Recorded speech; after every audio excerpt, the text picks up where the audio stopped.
છો ને અને બે આહુડા જો કદાચ મારા ધામમાં તમારી દુઃખની વેદનાના પડી ગયા ને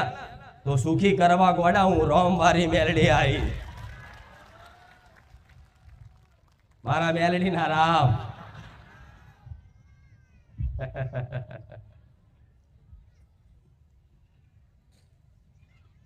બહુ ભટક્યા બહુ રખડ્યા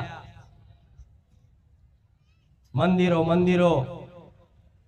ભુવા ભુવા ભટક્યા છતાંય સમય બરબાદ થયો પૈસા બરબાદ થયા અને મન તમારું વધારે દુખી થયું કે આટલું બધું કરવા છતાંય અમારું કોઈ દુઃખનું કોઈ સમાધાન જ નહીં આવતું શું નડે છે એવું કે અમે આટલી બધી મહેનત કરીએ છીએ આટલું બધું પરિશ્રમ કરીએ છીએ છતાંય બસ દુઃખ દુઃખ ને દુઃખ ભલે કદાચ કોઈ પૈસાથી દુઃખી ના હોય પણ મનથી તો દરેક દુઃખી છો